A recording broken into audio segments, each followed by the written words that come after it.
Alright, hey there Prox Gaming Crew, this is Proxify here. We're back for some more of the Paper Mario and the 1000-Year Door on the Nintendo Switch, and if you did miss out during the last one, well, we just went and helped out with Flurrie and retrieved back the necklace from those pesky shadow sirens, and now since we do have the necklace back within our grasp, we could go and pass this back over here to Flurrie, so that now, once she goes and finally wears this thing, she can now be a part of our team, and just in the upcoming little seconds that are going to happen from here, while we are still talking on into her within the house that is going on. Now, within these two videos for today, not only are we just going to be out here doing Paper Mario and the 1000-Year Door, but we're also, of course, going to have to do some other things with Twilight Princess HD on the Wii U. Currently, right now, within that gameplay that we're going to have to do is that we are going to have to get into a little bit of some extra more sidetracking, because before we go and start reaching off into the whole Twilight area and heading on into with the whole Mirror of Twilight and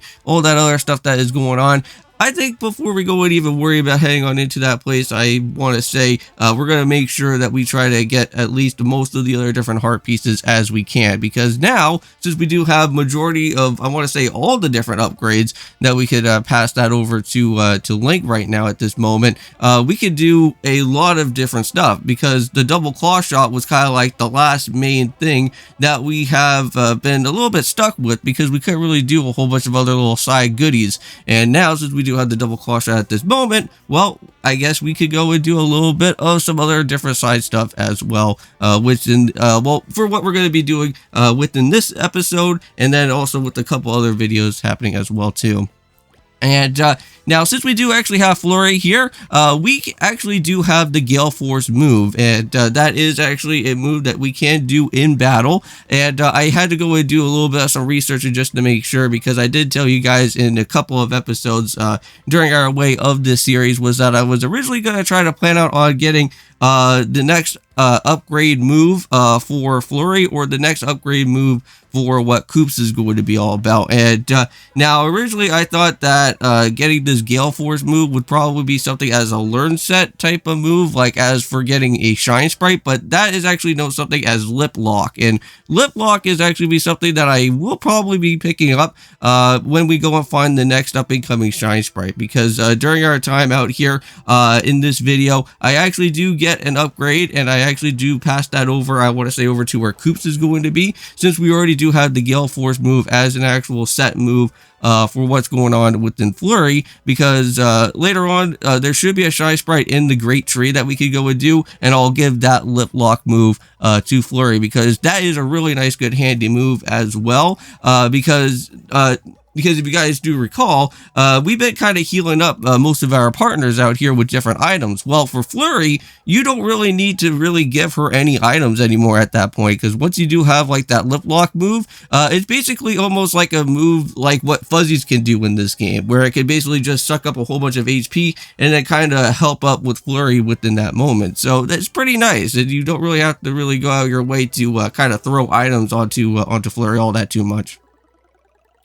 And I do want to go and also stress this amount as well too, is that since we do actually have Flurrie here and using that Gale Force move, even during the time of battling as well, you are going to potentially be wasting a whole bunch of your FP just by using that move alone, because there's going to be a lot of swarm of enemies that are going to be showing up later within the Great Tree, but we're not going to see it like right away. I don't think so, because I think during the very beginning part of this Great Tree, we do battle some X-Nauts, but they're not like too much amount of those guys, but at some point later on there's gonna probably be like 3 or 4 of them. Well, just having those Gale Force would be a blessing in disguise. You could blow all of those annoying enemies away, and it will be great for anything for that here. So, I know it's been a little bit, but we haven't really went and checked on over here with Merlin, but this is our first time experiencing with Merlin here. Later on, when we do get the last of the upgrades, or mid-tier type of part of having Mario's, like, jumping ability, we should be able to get somewhat of a ground pounding situation going on, and I think just right around there, that's when we go and pick up the last of the many upgrade type of movesets for our characters later, because there is a secret type of orb that's around here in Merlin's area that we'll have to go and try to pick up for.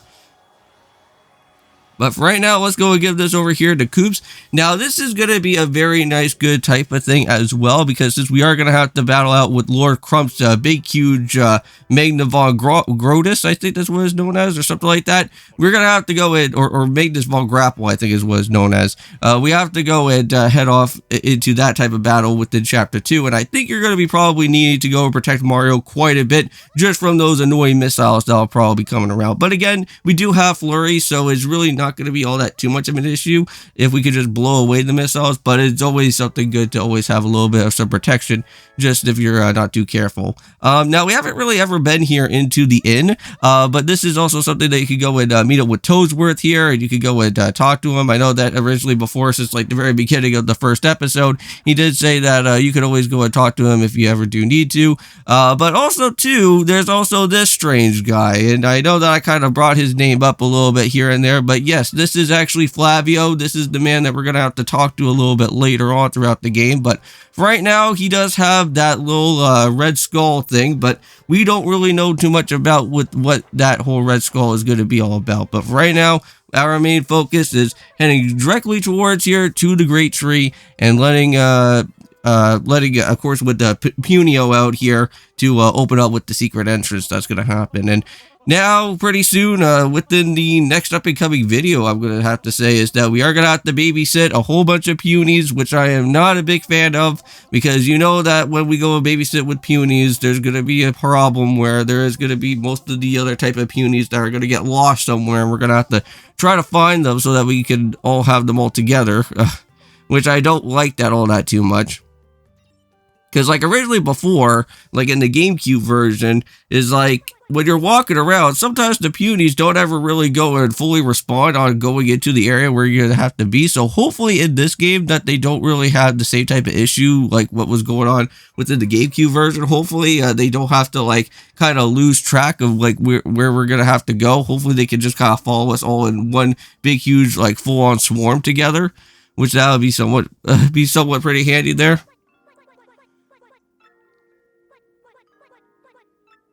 Well, there's nobody here from any type of punies, but yes, there is going to be some X-Nauts, and I do see that there looks like to be a healing area and also a save point, which that's always pretty nice to go and do, but... So, this is going to be the first of many times that we are going to have to battle out with these X-Nauts. Now, currently right now, at this moment, we are just going to be battling out with just only out here with the red X-Nauts. Later on, there is going to be more so of like the black and red design of the X-Nauts, and then there's going to be more so of like the blue and white designs of the X-Nauts. Now, I'm pretty sure that those guys are a little bit more annoying than what these red guys are that are going to be happening here. But sometimes, if you're not too careful enough, these guys like to go and use some of their special tactics out here where they kind of like to up their stats up quite a bit. But since we do actually have with Flurrie, though, we can literally just Gale Force them away, and they won't really be all that too much of an issue at that point. As long as we can keep it all in above of the high range of us to be able to go and blow those guys away, we should at least be okay from there. And I think I already went and did kind of talk about this originally before is that if you're going to use the Gale Force and you're going to have to do it on some of the heavier enemies, it's going to be taking a little bit of a longer time because like anything like Ball Clef related or anything like super heavy of like a heavy type enemy, they won't like really go out of their way to get fully blasted. That's why we're going to kind of have to wait until a little bit later on until like maybe until like around chapter 7 or somewhere around there until we get like another Shy Sprite or get like the final upgrade for Flurrie, and then we could actually be able to go and blow those heavier enemies even twice as stronger from before, so that they don't have to, so that we don't have to worry about having to re-blow every single time. But there they go, they just run off like cowards, and I'm probably guessing that those X-Nauts are going to probably go and tell Lord Crump and let us know that that we've made our appearance now. But yep, here's also another puny, of course. And yep, it's just like how Punio was all about here since the very beginning. Again, we're not going to try to eat you guys. I don't know why that they always keep on thinking that we're going to like do something to them, but we're not. We're just here to go and help you guys out. That's all that we're going to be doing. Now, one person that we are going to have to meet up here is with Puniper. And we haven't really seen the Elder yet, but Puniper will actually be out here. This guy thinks that he's like the big tough guy out here.